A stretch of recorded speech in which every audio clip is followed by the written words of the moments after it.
Yes, today is Christmas Day, and today I'm going to do a prime rib roast dinner for this evening. That's our Christmas dinner. Sometimes you do the turkey, sometimes you do the ham, but we rotate it, and this year we're going to do the prime rib. I have a easy, simple, and unbelievably delicious prime rib recipe for you guys to try today. First of all, put him over here, I'm sorry. Have to bring in Piggy for Christmas. Merry Christmas from Piggy. Piggly Wiggly here in Delavan has sponsored the meat. This is where I buy my meats from. And this, look at this roast. This is a fantastic prime rib roast. Can't beat this certified Angus beef. You know it's going to be really, really good. So this is what we're going to need today. Very simple. You're going to need a pan. 13 by 9 is fine for this size roast. Put a layer of aluminum foil in there or spray it with your pan spray because this is going to be sitting in the oven for 5 hours. And you don't want anything to bake to the bottom of the pan or your pan will be shot. Then of course you're going to need a bowl. The meat, I bought a big one this year just in case unexpected people show up. Normally I'm only feeding 3, but every once in a while I get a surprise. So I bought a roast big enough for either 5 or 6 if I have to. If not, I can make prime rib fajitas during the week. Always good there. Then you're going to need the virgin olive oil, of course garlic, sea salt, coarse ground pepper. You want the coarse again because it's going to look good and taste good, and onion powder.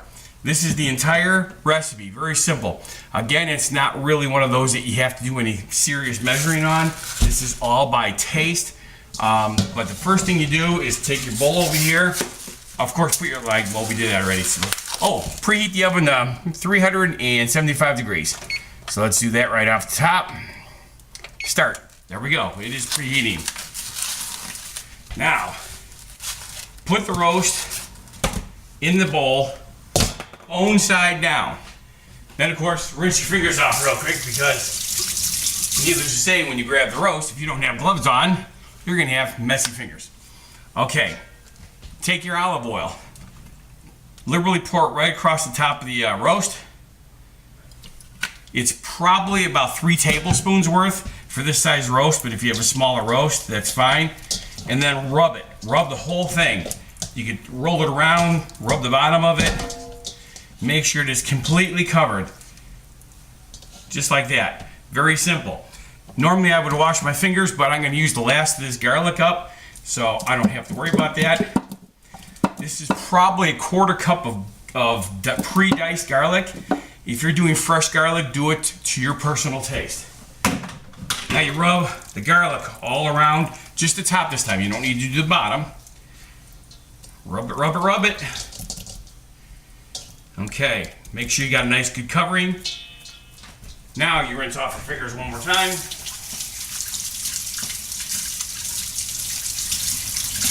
Okay. Now here's where it gets interesting. I'm actually going to use a salt shaker. It'll be a little easier. You do not need to do the bottom. All you need to do is the top and the sides. So sprinkle a good coating, and I mean a good coating. You want to be able to see it on top. Some people use kosher salt.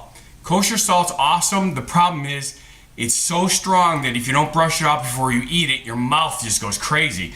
It makes good flavor on the rib, but again, you have to knock too much of the salt off. By using the regular ground sea salt, you can just cover it nice and cover, and it'll work out really good. Tip your bowl just enough so you can get your sides. That way you don't have to touch it again and get all messy. And then, of course, my famous coarse ground pepper. All right, it's not really my famous, but it's the way I like it. Here's why. I'll tip this up in just a moment here so you can see what I'm talking about. Remember, sometimes food is just food, but the better it looks, even if you're not the greatest cook, if it looks good, you'll eat it thinking it is good. But look at that. Can you see what that coarse ground pepper does to that? It stands out, so it's going to look awesome. And of course, it's going to taste really good. Now here's where it gets interesting. I put onion powder on here, not onion salt, onion powder. And you just do a nice light coating right across the top. Again, on the sides. Okay. Then you lift the roast up, put it in your pan. Anything that came off into the bowl, you put right over the top. You're going to get a little bit of olive oil, you're going to get some of your garlic, you're going to get a little bit of your seasonings. It's all mixed in. You're putting it right on the top. It's going to end up dripping down the roast slowly while it's cooking and spreading out the flavor even more. And of course, one more time, this time I have to use soap because I have a lot of olive oil on my fingers. I do want to thank you guys for making the comments on the last couple of shows, especially, unfortunately, I didn't think to write the name down, but he quoted me about having a sink in the kitchen is there for mess. It's so true. It's a great quote, isn't it? By the way, speaking of quotes, I don't know if you know this, but on our other show, What Happened to the World Today, with my partner Steve in Las Vegas, once a week, we do 3 shows a week, but one of the shows I write, we call it a genuine positivity message, or a positive message. So I started to collect them. I'm going to say I've got 20 some odd so far. So check out our show, listen to our positive messages. As you know, I'm kind of a positive type person. All right, now this is all you have to do. We're going to put aluminum foil over the top of this.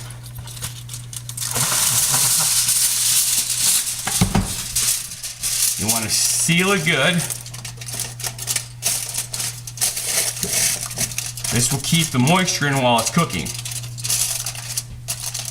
I probably should have used a slightly wider aluminum foil because this pan for this roast is just tall enough that it's not working. However, we'll just run one across the top, side to side.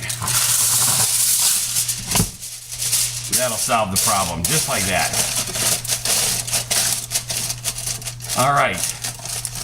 The oven should be preheated momentarily. What we're going to do is we're going to set the timer for oops, I just cleared it, so that works out good. We're going to set the timer for 1 hour. Okay. Once you put the roast in the oven at 375, set the timer for an hour. When the timer goes off, turn the oven off, but do not open the oven. Leave the roast in the oven. I should also clarify one other thing. You want to take the roast out, the roast out of the refrigerator 2 hours before cooking. The total cook time on this roast is 5 hours, okay?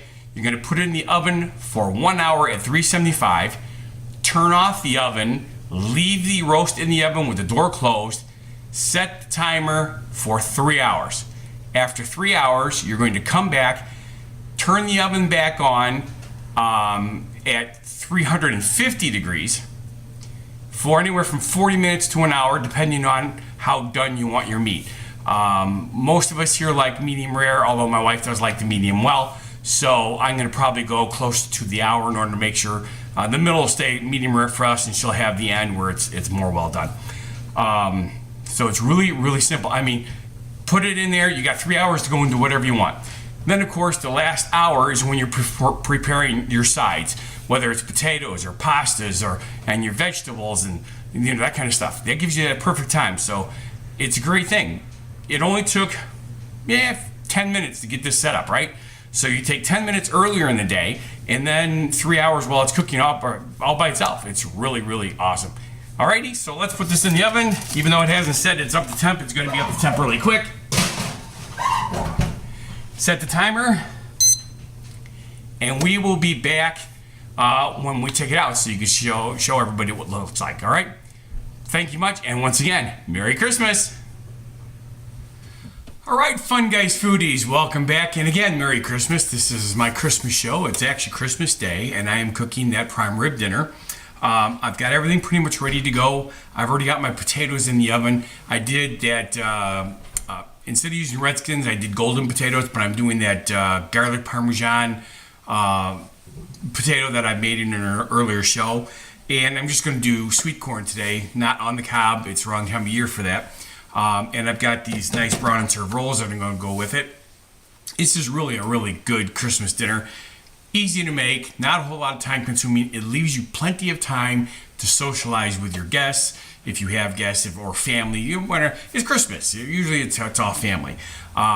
So basically, the timer's about ready to go off. I have my meat thermometer all set, ready to go.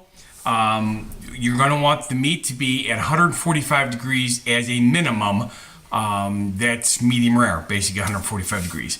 So as soon as the timer goes off, we're going to pull the roast out. We're going to check the temperature. If it's close, we'll make that decision there. If it's the right temperature, it's going to sit out here for 10 minutes. We're going to jack the heat up a little bit more because the rolls need 400 and the potatoes could use a little bit more heat to finish cooking them. And that'll be our dinner. So let's see what we're doing here. We got just a few seconds here, so let's get the glove ready. Here we go. Let's pull this roast out. All right, let's see what it looks like. Okay, it's looking pretty good. Now let's check the temperature here.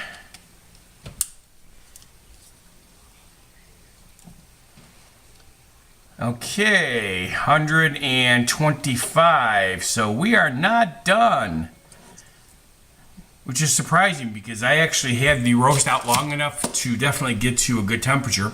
At this point, I'm not going to recover it because it's always good to get a little bit of browning on the outside. So we're going to put it back in the oven for 15 more minutes, which should be just about perfect. Let's put this in here. There we go. And I'm going to change this up to 400. Start. Okay. That's it. We'll come back in 15 minutes my time. Obviously, just a moment for yours. All right, fun guys. Oh, yeah, see? I was taking a break and watching TV, and I need those for TV. All right. Let's pull this out and see how it goes. Ooh, smells really good. Look, now we've got a nice brown outer coating. That's what is excellent. Now remember, we need this to say 145. Oh, we're still not quite there. I am bummed. 135. We're 10 degrees off. That means I got to go 15 more minutes. Anywho's, let me put this back in here. Potatoes are almost done.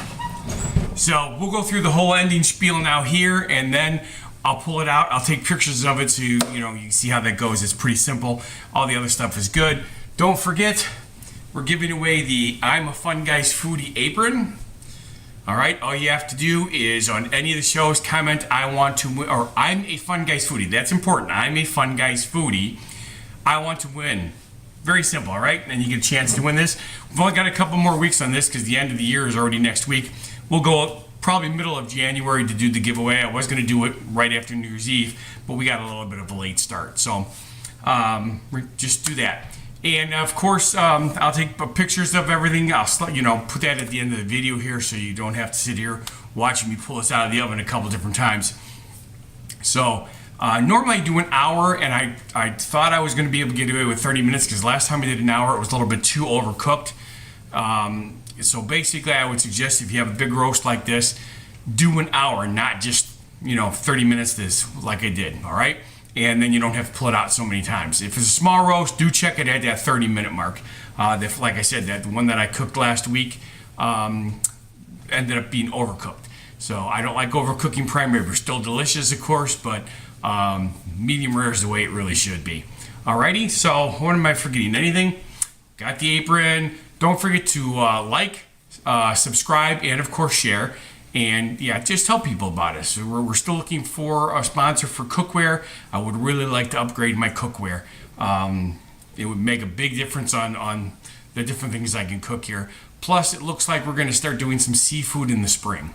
Alrighty. Once again, Merry Christmas. I'm Fun Guy the Entertainer, cooking for you.